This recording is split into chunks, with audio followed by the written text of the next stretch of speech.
Hello everyone and welcome back to Classic Comics. So today I'm going to be doing my review of Star Trek Picard Episode 2.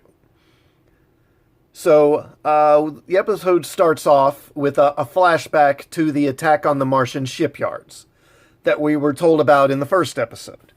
So we have an android, a synthetic. They're not androids anymore, they're synthetics. I identify as a synthetic, not as an android. Please respect our preferred adjectives. So the synthetic goes berserk and kills several people, and then it destroys itself. You see, this is what happens when you don't respect our adjectives. Then Picard starts looking for Dodge's sister, Soji. He gets help from his housekeeper? Yeah, Picard's housekeeper. It turns out Picard's housekeeper is a former agent of the Tal Shiar, the Romulan secret police. Gee, that's convenient, isn't it? And why is a former Romulan covert intelligence agent working on Picard's estate, doing his laundry and making his bed? What, you want reasons? Well, you aren't entitled to reasons, so you better just check your privilege, Mr. Man. Now, his housekeeper, who's Irish, Romulan, she's Romulan, has a device that allows her to extrapolate past events from a single molecule. You know, kind of like how Maddox was able to recreate Data's brain from a single positron. Yeah, none of this makes any goddamn sense. And Picard and his housekeeper go to Dodge's apartment, and she uses the gadget to recreate the attack on Dodge in the first episode. And Picard's like, how do you happen to have a device like that? And his housekeeper's like, 'cause I was a spy for the Tal Shiar, you bald fecker. So they examine Dodge's phone and figure out that she was calling her sister, who's working on a Borg cube out in space. And Picard's like, whoa, in space? Are you sure it's in space?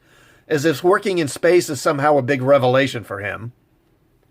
And his Irish Romulan housekeeper / secret agent says that she thinks this is all the work of the Zhat Vash, a secret Romulan group that's even more secretive than the Tal Shiar. And Picard's like, the who? And his Irish Romulan housekeeper / secret agent is like, oh, you know, the wee folk. And they totally hate synthetics, don't you know? Then we go to the Borg cube and we meet Dodge's sister Soji. And Soji is stunning and brave and totally crushing on this cute Romulan guy named Narek. And Soji's helping to assist the Borg drones to transition because they no longer identify as Borg and have decided to be human or whatever, because she's just always wanted to make a difference in people's lives. Meanwhile, on Earth, Picard goes to visit his doctor, who's the only person in this episode who treats him with an ounce of courtesy or respect. And it turns out that Picard is dying from the, I think it's called the aromatic syndrome, which we found out he had or was going to have in the season finale of Next Generation, if I remember correctly. But anyway, he does have it, and it's similar to Alzheimer's. It affects your mind. And he's apparently going to die from it. And it turns out, actually, that this doctor served with Picard on the Stargazer. So that was a cool callback, actually. And I kind of actually like this scene. It's the best one in the whole episode, easily.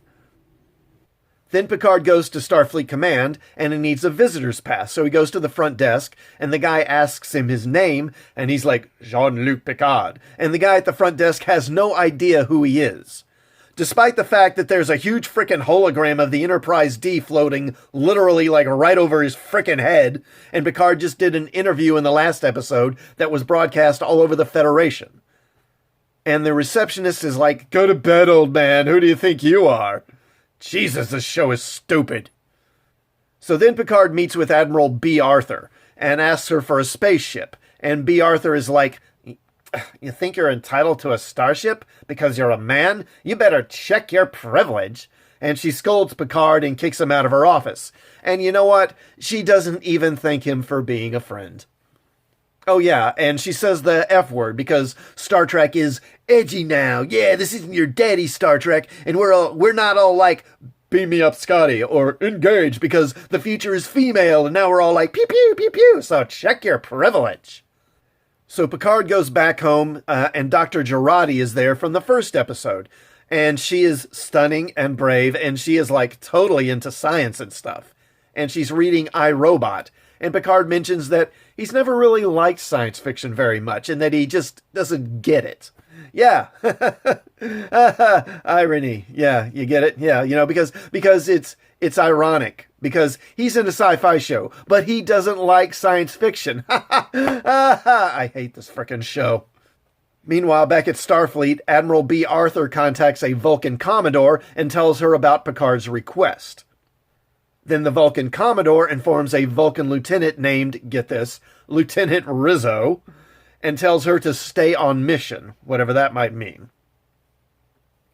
Oh, and by the way, when I said the future is female, I wasn't even kidding. Starfleet is pretty much a gynocracy now. The only male Starfleet member we see is the idiot receptionist.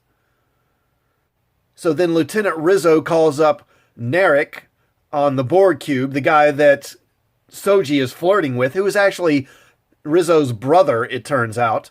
And she says, "Hey there, Sizzle Chest, how's it coming with that robot?" And Narek is like, it's going okay, I guess. And Rizzo's like, "Hey, you better find those fucking synthetics or I'm gonna come over there and break your fucking head."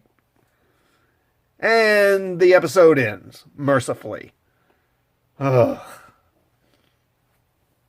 Yeah, I'm just going to mock the show. I'm just going to mock the show now. This show does not respect its audience, and it doesn't even really respect its own characters. So I feel no real obligation to respect the show in any way. And I just think this is the kind of treatment it deserves. So, what about you? What did you think of Picard episode number 2? Did you like it? Did you hate it? Feel free to sound off in the comments, or you can look me up on Twitter at Comics Classic. And if you like this content, please hit the like button before you leave. And also, please subscribe to the channel and hit the bell for notifications. And I'll see you all next time. Thanks for watching.